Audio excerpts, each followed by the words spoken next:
Alors, bonsoir à tous, bienvenue pour ce nouveau webinaire de rentrée. Donc, merci à Lucie Laplane d'avoir accepté notre invitation et je vais laisser la place à Christophe Ginestier pour vous la présenter. Alors, Ah oui, bonsoir et à petit tous. détail, pardon, Oui, j'ai oui. oublié quand même, le chat, voilà, c'est uniquement si vous avez des problèmes de micro, voilà, technique et surtout, posez bien vos questions sur le petit logo en bas, Q et R, donc questions et réponses. Et je laisse la parole à Christophe. Alors, bonsoir à tous. Je suis très heureux de modérer cette session avec Lucie Laplane. Alors, quelques petits mots pour introduire Lucie. Donc, Lucie est chargée de recherche CNRS. Elle exerce à l'université Panthéon-Sorbonne, mais également à l'Institut Gustave Roussy. Et donc, elle a son activité de recherche sur une thématique qui est peu connue dans notre domaine à nous, qui faisons de la recherche en cancérologie, qui est la philosophie, et plus particulièrement la philosophie des sciences et de la biologie du cancer. Elle a un double cursus avec une thèse en philosophie, mais aussi un master 2 en biologie de cellules souches, ce qui lui donne un peu cette double compétence, cette double vision des deux mondes. Alors, pour ceux qui ne connaissent pas la philosophie, j'espère qu'elle va réussir à vous convaincre de l'intérêt de la philosophie dans la recherche en cancérologie, mais aussi pour améliorer la prise en charge thérapeutique des patients. Et à titre personnel, moi, je ne connaissais pas du tout ce domaine il y a maintenant 5 ans. Et depuis que je le connais, que je discute de plus en plus avec Lucie et ses collègues philosophes, ça a pas mal changé ma vision de ce qu'on fait tous les jours dans le laboratoire.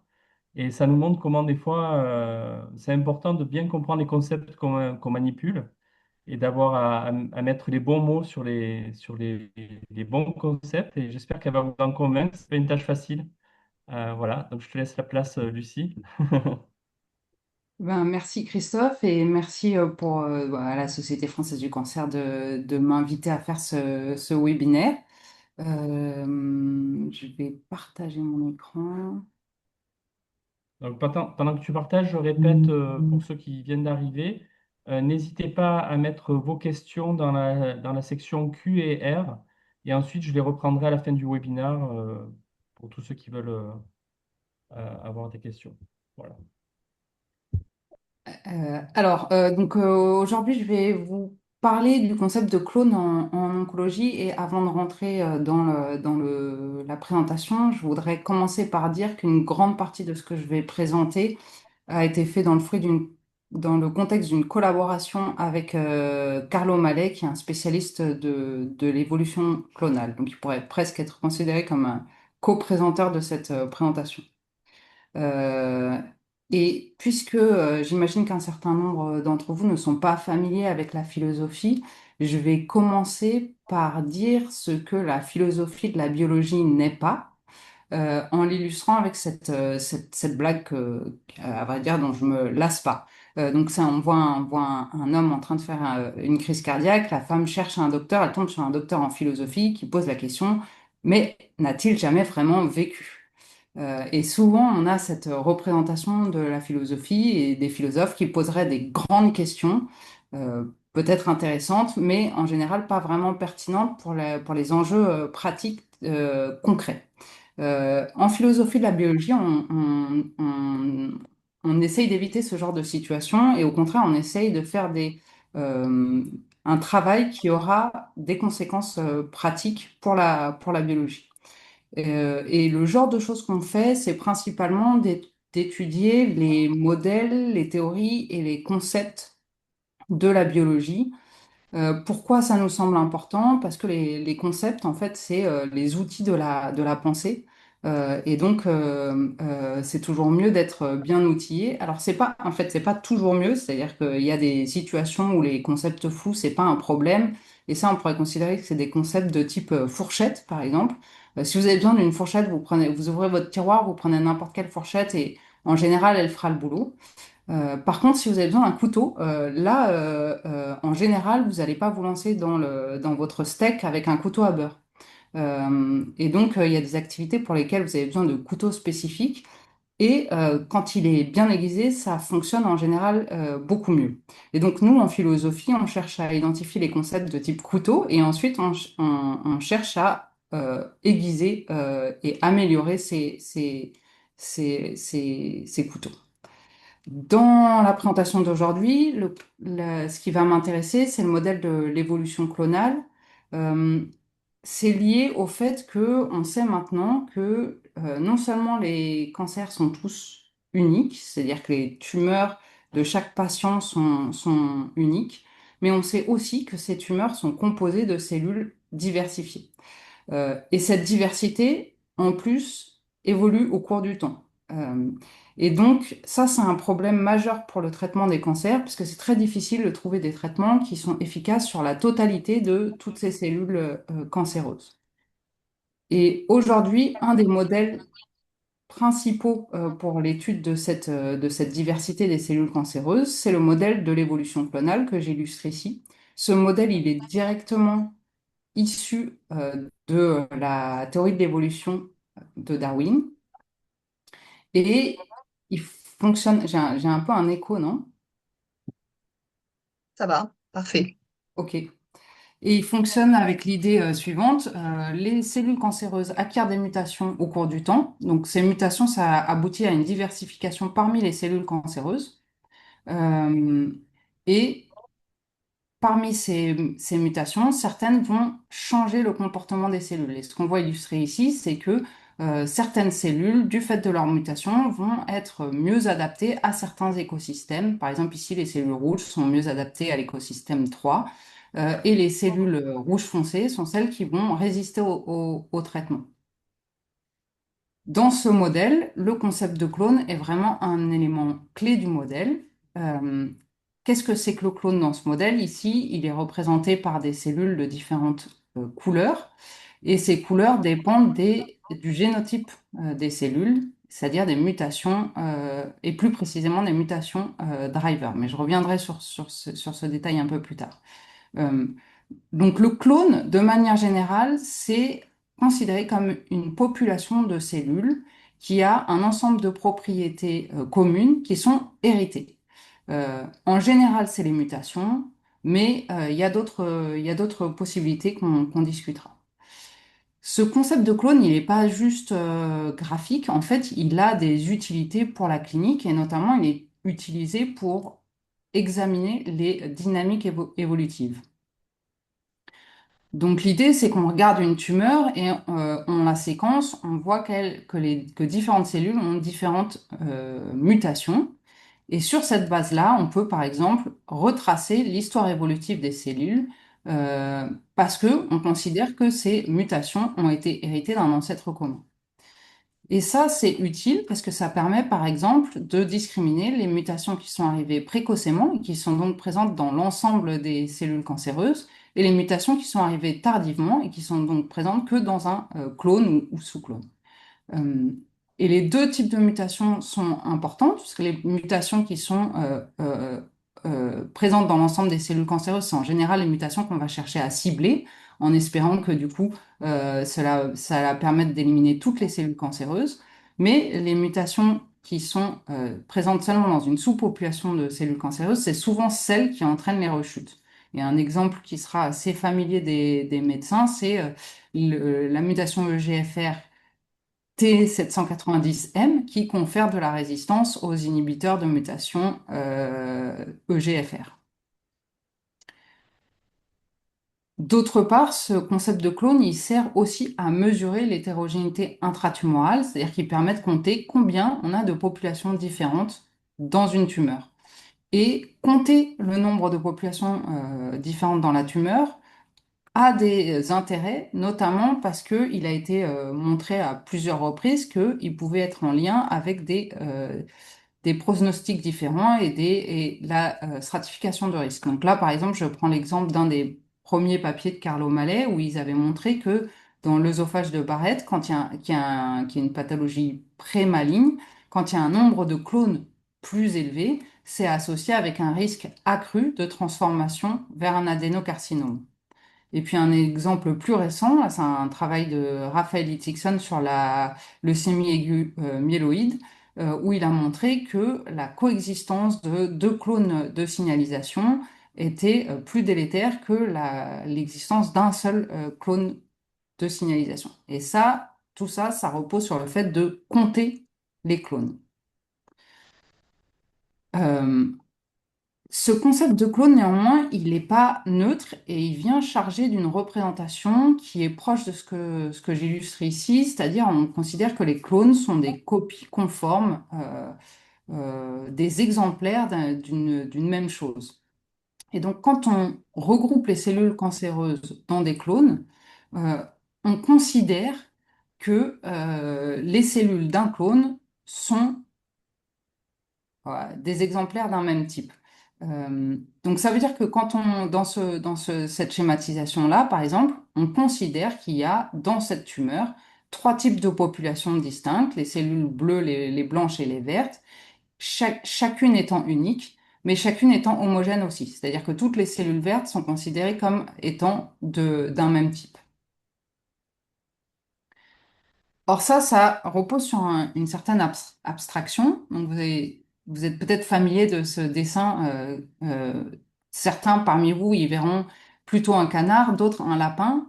En réalité, le fait de voir un canard ou un lapin dans ce dessin dépend d'un certain niveau d'abstraction et des traits sur lesquels on se concentre, parce que au fond, le dessin lui-même n'est ni un canard ni un lapin.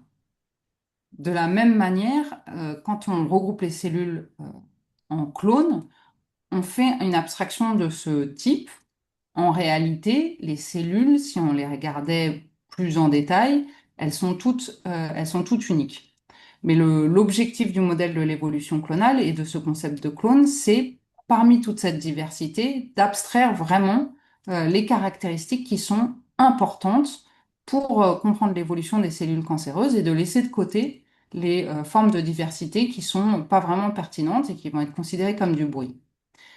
Le point intéressant pour nous aujourd'hui, c'est qu'en gros, en général, s'il y a un canard, il y a de fortes chances pour qu'il y ait aussi un lapin. Et donc, ce qui va nous intéresser, c'est de comprendre quelles abstractions sont faites pour identifier un canard et quelles abstractions alternatives pourraient être faites qui permettraient de voir un lapin. Ça va être ça l'enjeu de la présentation. Et pour mieux comprendre ces abstractions, ce que j'ai fait, c'est que je me suis concentrée sur les présupposés du modèle, parce que c'est souvent dans les présupposés que se cachent ces formes d'abstraction. Euh, Avec Carlo Mallet, on a identifié deux grands présupposés. Le premier, c'est que la fitness des cellules repose très largement sur le génotype.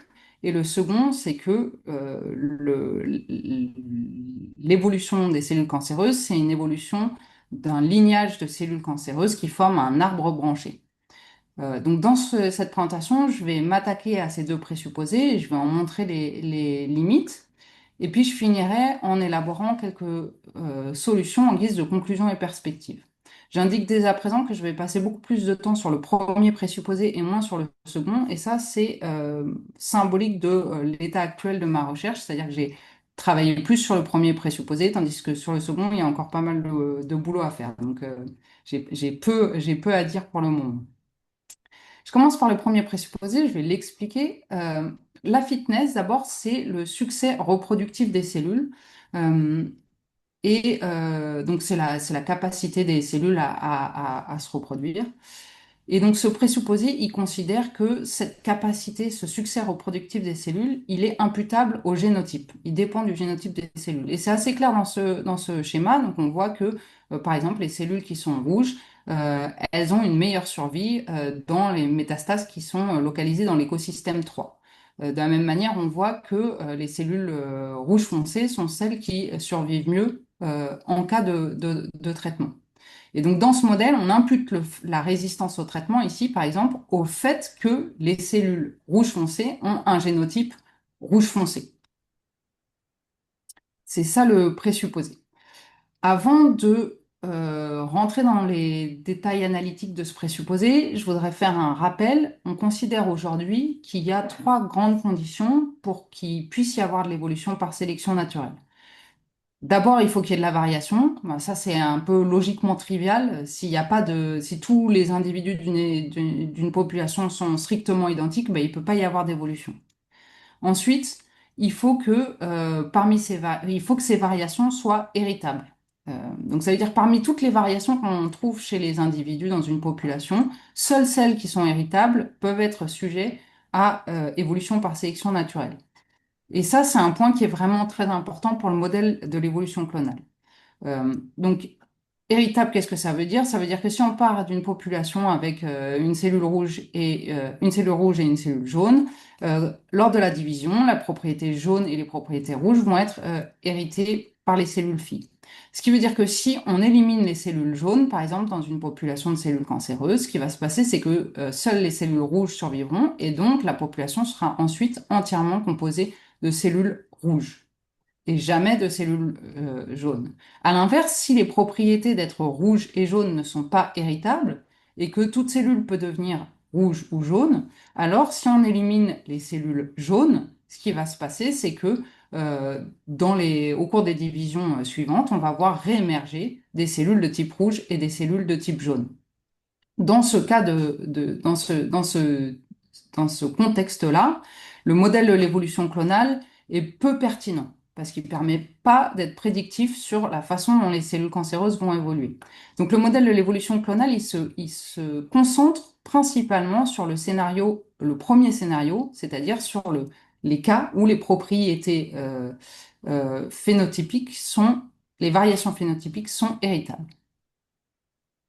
Et enfin, parmi toutes les variations phénotypiques héritables, seules celles qui entraînent une différence sur la fitness des cellules peuvent contribuer à l'évolution par sélection naturelle. Alors, je précise qu'il peut y avoir de l'évolution sans ces différences de fitness, mais ce sera une évolution neutre et je ne vais pas en parler aujourd'hui. Donc aujourd'hui, on va se concentrer sur le fait que ce qui est pertinent pour le modèle de l'évolution clonale, c'est vraiment les propriétés, les variations phénotypiques qui sont héritables et qui font une différence sur la fonction, sur la fitness des cellules, pardon. Et donc ça donne un filtre qui permet de savoir sur quoi se concentrer si on veut examiner l'évolution des cellules cancéreuses. Et c'est ce filtre que je vais interroger. Et donc pour moi, la question qu'il faut se poser, c'est vraiment quelles sont les propriétés héritables dans les cancers qui changent la fitness des cellules cancéreuses. Et quand on cherche à savoir quelles sont les propriétés héritables dans les cancers, la première qui vient à l'esprit, c'est le génome qui est transmis relativement fidèlement à chaque division cellulaire. Et d'ailleurs, historiquement, le modèle de l'évolution clonale s'est toujours concentré sur les mutations et le génome depuis ses toutes premières formulations dans les années 60 jusqu'au modèle plus contemporain que je vous ai présenté ici. Néanmoins, si on se concentrait sur le génome dans sa totalité, on aboutirait quand même à l'observation que, grosso modo, toutes les cellules seraient probablement uniques et auraient des petites variations entre elles. Euh, en fait, une des actions du modèle de l'évolution clonale consiste à distinguer parmi toutes les variations génotypiques celles qui sont pertinentes pour l'évolution des cellules cancéreuses, c'est-à-dire celles qui font une différence pour le succès reproductif des cellules. Et ça, c'est celle qu'on appelle les mutations driver. Donc, il faut considérer que parmi toutes les mutations, il y en a qui n'ont aucune conséquence sur le phénotype des cellules, et donc il faut les ignorer, c'est du bruit. Ça, c'est des mutations qu'on dit passagères. Et celles qui ont des conséquences sur les cellules cancéreuses, c'est celles sur lesquelles on va se concentrer, et on les appelle les mutations driver. Simplement, il y a un certain nombre de difficultés ici. La première étant que identifier les mutations qui sont drivers, c'est un défi technique du genre chercher Charlie. Alors moi, je ne vais pas passer beaucoup de temps sur les difficultés techniques et je vous invite si ça vous intéresse, à lire le travail de ma collègue philosophe des sciences, Ania Plutinsky. Mais je vais ajouter que en plus de ce défi technique, il y a aussi deux défis conceptuels. Le premier, c'est que l'alternative entre une mutation passagère et une mutation driver, euh, ça a l'air dichotomique, alors qu'en réalité, il s'agit d'un continuum. C'est-à-dire qu'une mutation, elle peut avoir plus ou moins d'impact sur le phénotype de la cellule. Et si elle a plus ou moins d'impact, la question qui va se poser, c'est de savoir quel est le seuil après lequel on considère que l'impact est suffisamment fort pour que ce soit pertinent de considérer cette mutation comme une mutation driver, et au contraire, quels sont les seuils qui sont si faibles, dont l'impact est si faible qu'on peut les ignorer. La deuxième difficulté conceptuelle, c'est que cette notion de mutation driver, c'est pas une notion qu'il faut considérer comme absolue. Il n'y a pas des mutations qui sont driver en soi et des mutations qui seraient passagères en soi. En réalité, le fait qu'une mutation soit driver ou passagère dépend aussi du contexte dans lequel elle se trouve. Très simplement, vous mettez le même pilote dans deux voitures différentes, ça donne pas la même chose à la fin. C'est la même chose pour les mutations dans les cellules cancéreuses. Le deuxième problème, c'est que j'ai vraiment des sons bizarres. Le deuxième problème, c'est que le modèle de l'évolution clonale se concentre spécifiquement sur les mutations, driver, alors qu'en fait, il existe d'autres choses au-delà du génome qui peut être hérité lors de la division cellulaire. Quelles sont les autres formes d'hérédité? La plus classique et qui est maintenant bien étudiée, c'est l'hérédité épigénétique. Il y a aussi des marques épigénétiques qui sont transmises au cours des divisions cellulaires et qui peuvent donc contribuer à l'évolution clonale. C'est illustré ici, je ne vais pas passer trop de temps là-dessus parce que c'est quelque chose qui est bien examiné par les chercheurs et je vais au contraire plutôt vous interpeller sur d'autres formes d'hérédité qui sont moins étudiées et qui, selon moi, pourraient être tout aussi pertinentes. Notamment, quand les cellules se divisent, elles peuvent également transmettre du matériel présent dans leur cytoplasme. Ce matériel, il va être transmis sur un nombre de générations faible, mais il peut être transmis néanmoins. Euh, En général, on considère que ces formes de transmission, parce qu'elles sont courtes, sont peu intéressantes sur le plan évolutif, parce que très rapidement, en réalité, on va se retrouver avec un scénario similaire à un processus sans hérédité. Mais il y a des circonstances dans lesquelles, à mon avis, ces formes d'hérédité courtes peuvent devenir pertinentes, et je propose d'illustrer ça avec un petit schéma. Supposons qu'on ait des cellules de type jaune et des cellules de type rouge et que être jaune ou rouge est transmis seulement sur une division cellulaire. Les cellules rentrent dans le sang, mettons que ça c'est un vaisseau sanguin. Une fois dans le sang, elles se divisent et donc une cellule jaune va donner deux cellules jaunes et une cellule rouge va donner deux cellules rouges. Et ensuite, quand elles sortiront du sang, cette hérédité sera perdue et donc on retrouvera des cellules jaunes et rouges. Supposons maintenant que dans le sang, les cellules jaunes ne survivent pas. En réalité, ici, il y a un épisode d'évolution par sélection naturelle qui est prédictible. On sait que si la cellule est jaune à l'entrée, ces cellules filles ne survivront pas, alors que les cellules rouges survivront. Donc sur des temps courts, sur des pressions de sélection qui sont courtes, il y a bien une évolution par sélection naturelle. Deuxième forme d'hérédité, euh, en général, on considère que l'hérédité, c'est une transmission qui est intrinsèque à la cellule. Ce qui est transmis à la génération suivante, c'est ce qui est dans la cellule, nécessairement. Cette idée, en réalité, elle est aujourd'hui discutée par les philosophes et certains biologistes en disant, bah, il n'y a pas que ça qui est transmis, il y a aussi parfois des transmissions qui passent par l'extérieur. Et parmi ces formes de transmission, il y a par exemple ce qu'on appelle la construction de niches. Donc, on l'a illustré ici, les cellules peuvent altérer leur environnement, construire une niche qui leur est plus favorable. Cette construction de niche, elle va permettre à ces cellules-là et leur descendance de profiter d'un environnement qui est favorable. Cette forme d'hérédité, elle pose question, et je vais illustrer ça avec une anecdote. Euh, j'étais en Corse pour les vacances et il y a une blague que par ailleurs je ne trouve pas très drôle qui dit savez-vous quel est le meilleur hôpital en Corse? Et la réponse c'est Air France.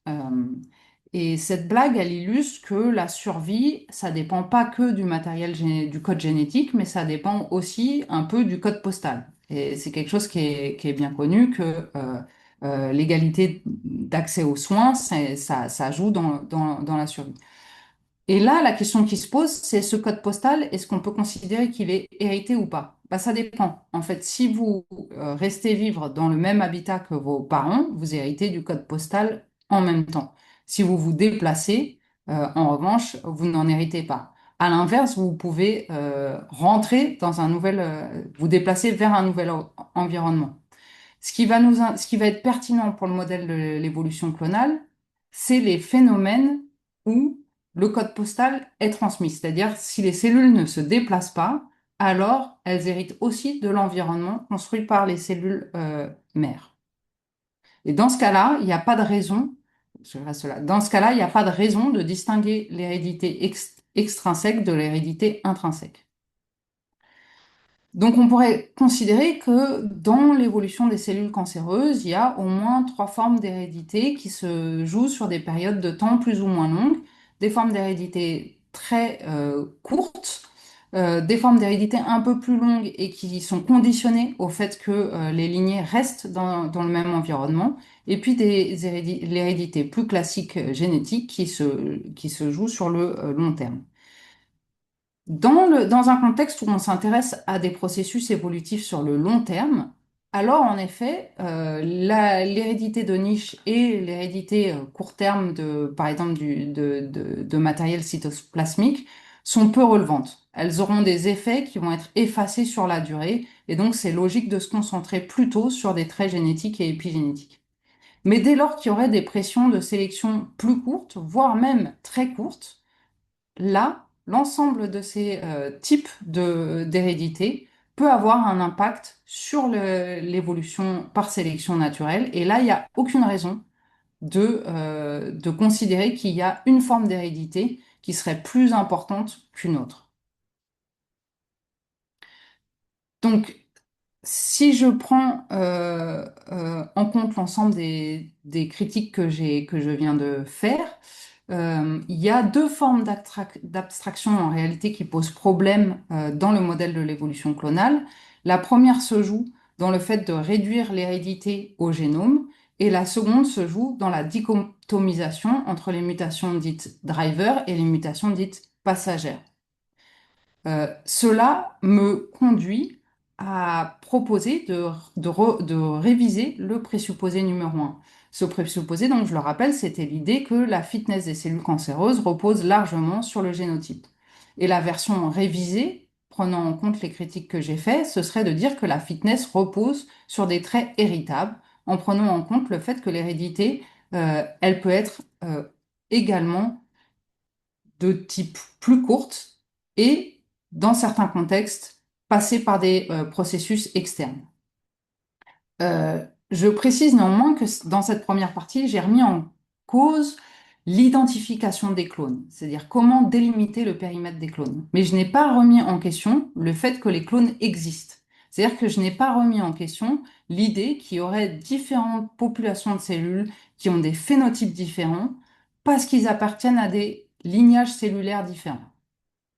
Et c'est cela qui va me conduire sur la deuxième partie de ma présentation, qui porte sur le présupposé qu'il y aurait un arbre phylogénétique, celui des cellules. En réalité, ce présupposé, je vais le décomposer en deux présupposés. Le premier, c'est qu'il y aurait que l'évolution clonale, c'est uniquement l'évolution des cellules cancéreuses. Et le deuxième, c'est que ces cellules cancéreuses, elles sont organisées comme un arbre de type branché. Euh, je précise, avant de rentrer dans la critique, que ces deux présupposés, ils sont vraiment très importants parce que c'est ça qui fait que, il y a une forte structuration des lignages sur le phénotype. Parce que si c'est vrai qu'il n'y a qu'un seul arbre, c'est l'arbre des cellules, et cet arbre, il est exclusivement branché, alors les traits héréditaires sont coincés dans leur lignage. Si bien que les propriétés bleues ne peuvent pas sortir du lignage ou du clone bleu. De même pour les propriétés jaunes et les propriétés vertes. Donc il y a un effet très structurant. Les lignages déterminent l'appartenance pour une cellule à un lignage détermine le type de phénotype qu'elle va avoir. Seulement, en réalité, il est possible qu'il n'y ait pas qu'un seul lignage, le lignage des cellules cancéreuses, mais plusieurs. On sait par exemple qu'il y a des microbes qui peuvent se trouver dans les tumeurs, et en particulier à l'intérieur des cellules cancéreuses. Et on sait que parfois ces microbes peuvent changer la fitness des cellules. Par exemple, il a été montré que certains microbes peuvent dégrader les chimiothérapies, ce qui peut conférer de la résistance aux cellules, aux chimiothérapies quand elles sont infectées. Ces bactéries, par exemple, elles ont leur propre lignage et elles peuvent se diviser et elles peuvent passer d'un lignage cellulaire à un autre. Et ce faisant, elles peuvent transférer ces propriétés de résistance aux chimiothérapies d'un lignage vers un autre. Il y a d'autres phénomènes de transfert possibles entre les cellules cancéreuses. Par exemple, on sait que les cellules peuvent échanger des mitochondries. Et on sait aussi que ces échanges de mitochondries peuvent participer à la capacité des cellules cancéreuses à résister aux chimiothérapies. Il y a aussi des phénomènes un peu plus étranges. Je vais les garder pour la discussion si jamais la question se pose. Mais il y a d'autres formes de transfert de propriétés qui peuvent se produire sur des échelles de temps courtes. Et enfin, l'idée que l'arbre des cellules cancéreuses, c'est un arbre branché, il est basé sur le fait que la reproduction des cellules, c'est une reproduction par mitose. Autrement dit, les cellules ne font que se diviser. En fait, c'est pas tout à fait vrai. Les cellules peuvent aussi parfois fusionner. Les événements de fusion, ils sont rares, mais quand ils se produisent, ils peuvent générer des cellules hybrides qui peuvent avoir des propriétés nouvelles et notamment un gain de résistance aux thérapies. Donc, il n'y aurait pas un seul arbre, mais plusieurs, celui des cellules, mais aussi celui des bactéries, celui des mitochondries, et puis peut-être aussi, j'ai pas mentionné ici, celui des rétrotransposons ou de l'ADN extrachromosomique, qui pourrait être transféré et qui pourrait donc avoir des lignages qui ne se superposent pas exactement avec le lignage des cellules cancéreuses. D'autre part, l'arbre n'est pas forcément exclusivement branché, il peut y avoir des phénomènes de fusion. Pour l'ensemble de ces propriétés, beaucoup de biologistes pensent, et beaucoup de données suggèrent aussi, que ce sont des événements qui sont plutôt rares. Et ça conduit à se dire, bon, bah, si c'est des événements rares, on peut les négliger. Je pense que c'est une erreur en réalité. C'est pas parce qu'un événement est rare qu'il est négligeable. Et on le sait, par exemple, pour le contexte de la résistance aux chimiothérapies, il n'y a pas besoin qu'il y ait beaucoup de cellules qui résistent pour que ce soit un problème pour le patient. Donc moi, j'inviterais à réexaminer le rôle de ces différentes formes de lignage dans l'évolution des cellules cancéreuses. J'en viens à ma conclusion. Maintenant que j'ai fait une analyse critique de ce concept de clone, qu'est-ce qu'on peut faire? La première chose que je voudrais indiquer, c'est que peut-être, à force d'avoir mis en avant les limites de ce concept de clone, vous avez pu aboutir à la conclusion qu'il faudrait se débarrasser de ce concept parce qu'il n'est pas très bon. En fait, c'est pas là que je voudrais vous amener. Et d'ailleurs, le concept de clone a déjà prouvé son utilité. Je l'ai rappelé en introduction. Et je me permets de le rappeler encore une fois ici, ce concept de clone, il existe, il est déjà utile. L'objectif de mon travail, c'est pas de l'éliminer, c'est de l'affiner. Euh, donc, ce que j'ai fait, et à mon avis, c'est ma contribution principale aujourd'hui, ça a été de poser une question sous une forme un peu originale par rapport à ce qui s'est fait jusqu'ici, en disant si on veut vraiment faire une bonne abstraction pertinente pour le modèle de l'évolution clonale sur la base de tout ce qui se passe dans les cellules cancéreuses, il faut se concentrer sur la question de quels sont les traits héritables qui change la fitness des cellules. Et aujourd'hui, la plupart des études se concentrent sur des traits qui sont héritables sur le long terme. Or, moi, j'ai montré il pouvait aussi y avoir de l'hérédité à court terme et par des voies extrinsèques. Et ça, toutes ces formes d'hérédité peuvent contribuer aussi à l'évolution des cellules cancéreuses. Pour moi, ça, c'est une façon d'aiguiser le couteau.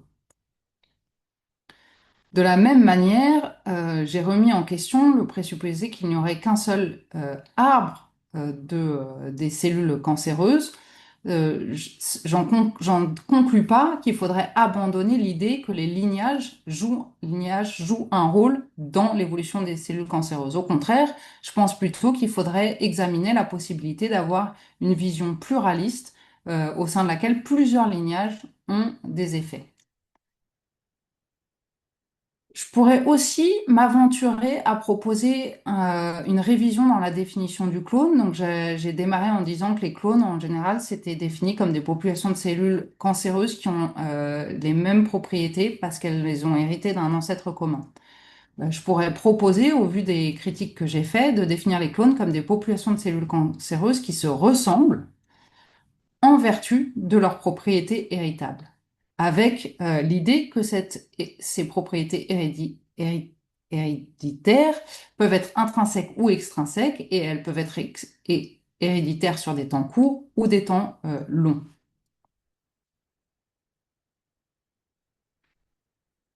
Je pense aussi qu'il faut se débarrasser de la représentation classique du clone comme étant des copies conformes. C'est une représentation qui est trompeuse et par ailleurs jamais vraie. Euh, Et là, vous avez peut-être déjà entendu parler des cliniques de clonage d'animaux de compagnie. Là, je vous présente le premier chat qui a été cloné, qui par ailleurs s'appelait copie carbone, je crois, et qui ne ressemblait pas au chat d'origine. Donc les clones ont un certain degré de ressemblance, mais ce ne sont pas des copies conformes. Ensuite, il y a une question qui pourrait se poser, qui serait, est-ce qu'il faut changer de vocabulaire? Par exemple, est-ce qu'il faudrait abandonner le concept de clone au profit du concept de clade? Les clades, c'est des lignées monophylétiques. Donc, n'importe quel groupe de cellules qui a un ancêtre commun est un clade. L'avantage, c'est que ça conserve l'importance du lignage. Le désavantage, c'est que ça n'aide pas pour savoir où couper les clones. Donc, je suis un peu sceptique sur cette hypothèse. Euh, une deuxième question, c'est est-ce qu'il faudrait introduire un vocabulaire plus précis concernant la caractérisation des clones? Par exemple, d'autres collègues en biologie de l'évolution ont proposé de distinguer des lignages qu'ils appellent ouverts de lignages qu'ils appellent fermés. Les lignages ouverts, c'est les lignages où il y a des événements de transferts horizontaux de matériel génétique. Et les lignages fermés, c'est ceux où ça ne se produirait pas. Donc on pourrait imaginer d'adopter aussi ce genre de terminologie en distinguant les clones euh, ouverts des clones fermés. Et puis, l'ensemble des critiques que j'ai faites me conduisent à me poser la question de savoir s'il ne faudrait pas aussi imaginer d'abandonner le fait de présenter le modèle d'évolution des cellules cancéreuses comme un modèle d'évolution clonale et remplacer ça par l'idée que ce serait un modèle d'évolution cellulaire étendue, ce qui éviterait de charger le modèle de cette visualisation du clone comme un ensemble de cellules identiques. Voilà, j'en viens à la fin de ma présentation et je voudrais indiquer que c'est une présentation qui a reçu beaucoup de retours de beaucoup de collègues en philosophie et en biologie, ce qui m'a vraiment aidé dans l'avancement de mes recherches. Voilà, donc en particulier, je tiens à remercier Carlo Mallet. Je l'ai déjà fait au début de la présentation, mais je le refais là. Christophe Génessier et Julie Panquin m'ont aussi aidé pour cette présentation spécifiquement, mais plus généralement aussi. Et puis, les philosophes Thomas Pradeux, Kate McCord et Thierry Auquet m'ont aussi beaucoup fait retravailler ma position et je leur sais gré de leur retour. Voilà, j'ai fini. Je remercie aussi mes équipes et mes étudiants pour l'environnement qu'ils m'apportent. Merci Lucie pour cette super présentation qui, j'espère vous a plu et qui change un petit peu de perspective par rapport à ce qu'on a l'habitude de faire dans un labo de sciences. Alors, il y a quelques questions dans le chat que je vais essayer de te retransmettre. Donc, une première question de Julie, qui avait sûrement peur qu'il n'y ait pas de questions, qui demande en fait, est-ce que cette réflexion philosophique sur l'évolution clonale peut remettre en question l'utilisation des thérapies ciblées, qui est basée, comme on le sait, la plupart du temps sur les altérations génomiques. Ouais. Alors, en partie, mais c'est un peu le même point que sur lequel j'ai démarré et fini. C'est-à-dire, on voit bien quand même que le concept de clone, il trouve des applications cliniques qui sont réelles. Donc, je veux dire, il y a des traitements ciblés qui sont efficaces. Alors, dans certains cas, beaucoup plus que dans d'autres, mais donc il y a des bénéfices. Simplement, ces bénéfices, on voit aussi que dans la vaste majorité des cas, ils sont limités dans le temps. En fait, les patients qui sont traités avec des thérapies ciblées, ils rechutent et ils rechutent en vertu de l'évolution clonale dans bien des cas, en tout cas. Donc peut-être qu'avoir une vision un peu différente de l'évolution clonale permettra d'aboutir à des stratégies thérapeutiques qui soient pas exclusivement ciblées sur les mutations et dont on pourrait espérer qu'elles apportent plus de bénéfices dans l'avenir. Ouais, très bien. Alors, il y a une longue question de Giacomo que je vais essayer de retransmettre. Je ne suis pas sûr d'avoir bien le lien, mais en gros, si je comprends ce qu'il dit, il dit qu'en fait, on pourrait imaginer que l'évolution vers une hétérogénéité génétique ou épigénétique peut être largement et longtemps neutre. Mais au bout d'un temps, qui est peut-être long, elle conduirait à la formation de niches cellulaires qui peuvent s'autopropager et induire la résistance au traitement. Et donc, dans sa réflexion, ça serait que ces phénomènes pourraient expliquer la résistance au traitement sans besoin qu'il y ait une évolution, un fitness accru au moment du traitement. Alors, je ne sais pas si c'est clair, mais en gros, c'est est-ce que moi je le comprends, est-ce que le micro-environnement pourrait précéder le fitness réel de la cellule tumorale, quoi, face au Ouais, traitement. alors, en fait, le concept de fitness, il est directement lié au concept de micro-environnement. Parce que, comme je le disais, une mutation, elle est driver ou passagère en fonction d'un environnement. Donc, le fait qu'une population soit plus fit, c'est vrai que dans un environnement donné. Dès que l'environnement change, on peut pas inférer que la cellule la population qui était la plus fit dans un environnement le sera toujours dans un autre environnement.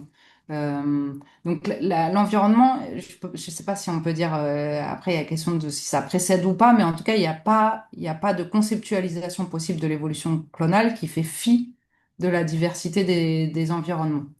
Mais face au traitement, du coup, on a envie de se dire que c'est un changement d'environnement et que donc toujours, ça va être ça qui va influer la résistance. Or, on sait qu'il peut y avoir des clones qui peuvent avoir des mutations qui vont leur permettre de résister d'emblée au traitement ou avoir des mutations qui apparaissent au cours du traitement qui leur permettent de résister. Comment on Ouais. arrive à réconcilier ça, du coup? Ouais, ok, je vois.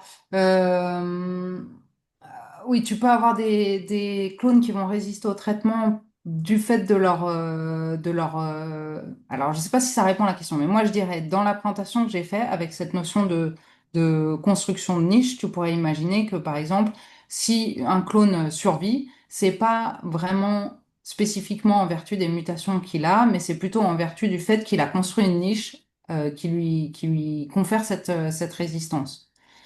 Dans ma suggestion de révision du modèle de l'évolution clonale, il faut prendre ça en compte comme une partie, comme un phénomène d'évolution par sélection naturelle où cette construction de niche est héritée. Mais ça marche que si les cellules ne bougent pas. Je ne sais pas si c'est une Ouais. réponse à la question. Lorsqu'une mutation apparaît au cours du traitement, ce qui lui permet de résister, finalement, ce qui peut être la vision classique de l'évolution darwinienne, est-ce que ça s'oppose à ce que tu as décrit? Non, non, c'est complémentaire. Non, ça s'oppose pas, c'est complémentaire. Et d'ailleurs, c'était important pour moi dans la présentation de dire, en fait, donc j'ai fait ce schéma avec les formes d'hérédité qui sont des cercles de plus en plus grands.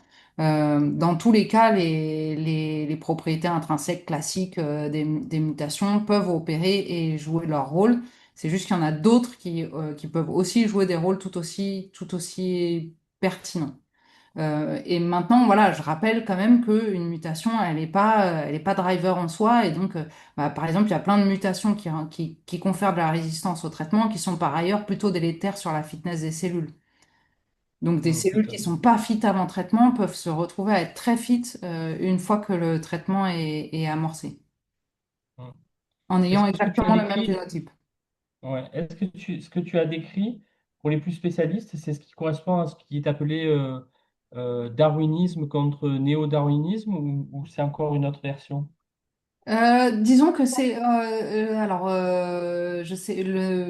je sais pas exactement à quoi fait référence le concept de néo-darwinisme, mais la théorie ce que j'ai utilisé avec la notion d'hérédité étendue et de construction de niche, ça fait partie de l'effort de proposer une théorie de l'évolution synthétique dite étendue. Hmm.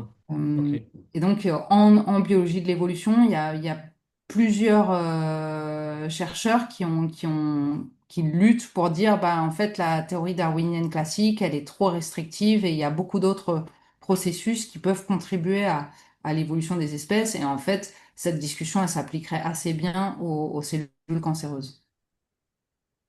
Alors, il y a une question de Marco Bruschi qui te remercie pour ce séminaire et qui dit, serait-il possible d'avoir un exemple s'il existe de l'effet d'un caractère héréditaire à court terme, exemple le contenu du cytoplasme, sur l'évolution d'une maladie, cancer ou autre?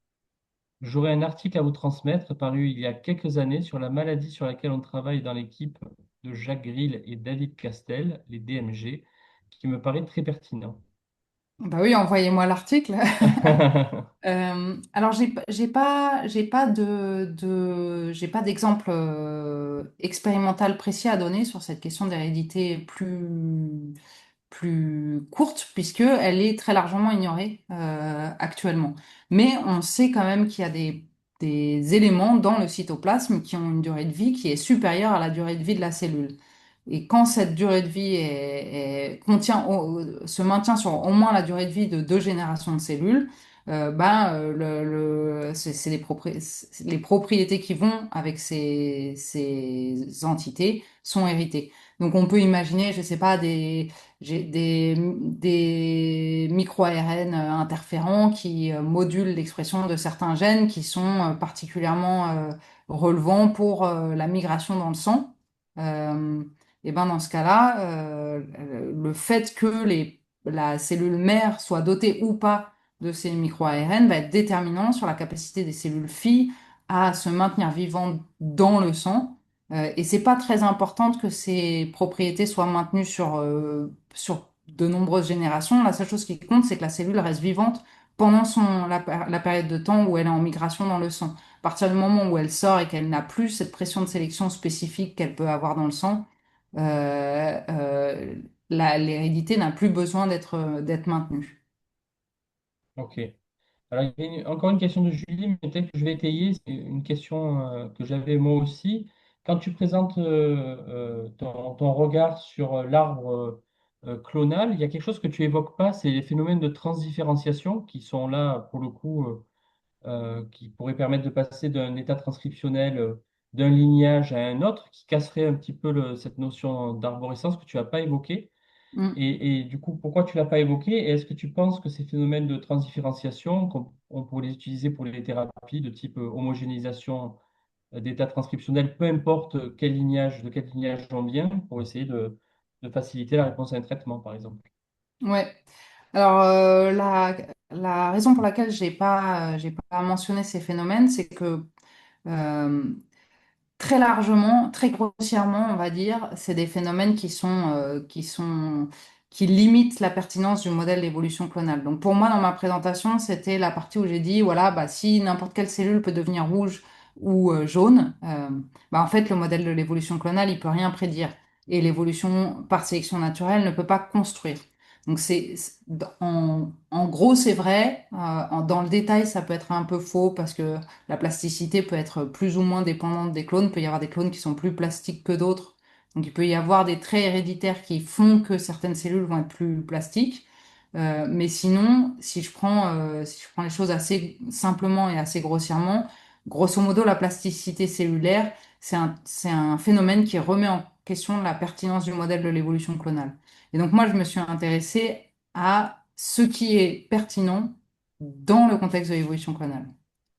Sauf si l'évolution clonale est uniquement gérée par le côté génomique. Donc l'arbre existe au niveau génomique, mais n'existe plus au niveau phénotypique. Ouais, mais dans ce cas-là, en fait, c'est quand même le phénotype qui est sélectionné. Ouais, Et c'est aussi le phénotype que tu veux expliquer. Tu veux tout à fait, comprendre ouais. comment les cellules se comportent au sein de ta tumeur. En fait, le génotype, on s'en fiche en soi. Ce qui nous intéresse, c'est comment les cellules se comportent et est-ce qu'elles vont mourir si on met telle ou telle chimiothérapie. Dans le contexte du modèle de l'évolution clonale, le génotype, il est intéressant parce qu'on considère qu'il explique Tout à en fait. grande partie le fait que la cellule se comporte de telle ou telle manière et le fait qu'elle va répondre ou pas à tel ou tel traitement. Si c'est faux, le modèle de l'évolution clonale, on peut l'abandonner et le mettre directement à la poubelle.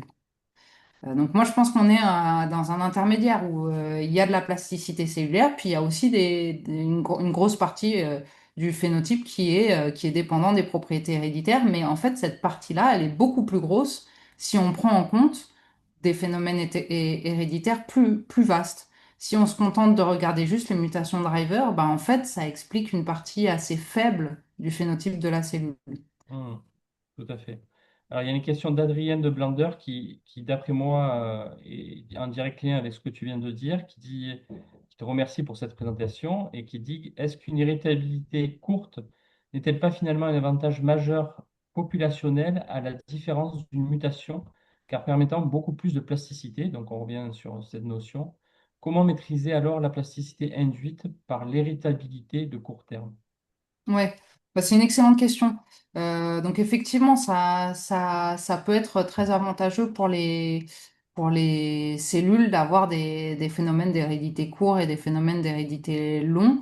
Je veux pas trop m'aventurer sur ce terrain parce qu'encore une fois, c'est un terrain qui est très peu exploré, donc j'ai pas beaucoup de substance en fait pour étayer mon point. Je pense que maintenant, c'est quelque chose qu'il faut examiner. Euh, Après, est-ce qu'on va considérer que ça offre de la plasticité? Euh, euh, Mon hypothèse, c'est que pour que ces phénomènes soient relevants sur le plan de l'évolution clonale, ce qui est intéressant, c'est la partie où c'est pas plastique. C'est-à-dire que pendant un faible cours de temps qui correspond à une pression de sélection courte, le phénomène est prédictible. En fait, c'est quand même ça l'avantage du modèle de l'évolution clonale, c'est la capacité à prédire. Euh, Tout à fait, ouais. Ouais, mais c'est Mais c'est vrai intéressant, ouais. que ces trois modalités d'hérédité, court, long et externe, bah, ça offre beaucoup plus de potentiel pour les cellules, de potentiel d'évolution pour les cellules. Tout à fait, ouais. Ouais, c'est intéressant et c'est à prendre en compte pour la réponse au traitement, c'est sûr. Mm. Et voir la Ben, formation de notamment métastases parce même, la progression tumorale aussi. Ouais. Exactement. Et donc là, j'ai pris l'exemple de la progression tumorale parce que je me suis dit, c'est fort probable que les cellules restent pas dans le sang très très longtemps. Donc il doit y avoir des pressions de sélection assez précises et inhabituelles sur des temps courts. Mais en fait, les traitements, c'est pareil. Il y a des traitements qui sont faits sur des temps courts et donc ça induit des pressions de sélection très courtes. Et donc en fait, c'est possible que la résistance au traitement soit conduite aussi bien par des propriétés qui sont héritées sur quelques générations de cellules que sur des propriétés qui dépendent des mutations driver. Ouais. Bon, mais s'il n'y a pas plus de questions, je pense qu'on va s'arrêter là. En tout cas, c'était une discussion bien riche et ça montre tout l'intérêt d'inclure la philosophie dans nos approches dans les laboratoires, mais aussi bientôt peut-être au lit du patient. Je vais redonner la parole à Sophie qui va conclure. On t'entend pas, Sophie.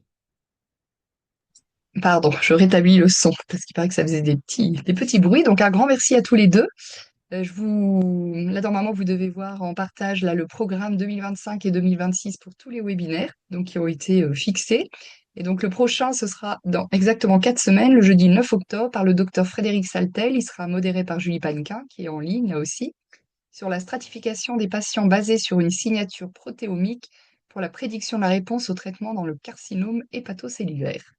Donc, je vous enverrai un lien pour vous inscrire et recevoir le lien de connexion. Voilà, en tous les cas, un grand merci. Donc, vous allez recevoir d'ici 8 jours le PowerPoint ainsi que le lien du replay de ce webinaire là de ce soir. Donc, merci bien à tous les deux et bonne soirée à Merci. tout le monde. Au revoir. Merci. Au revoir. Au revoir.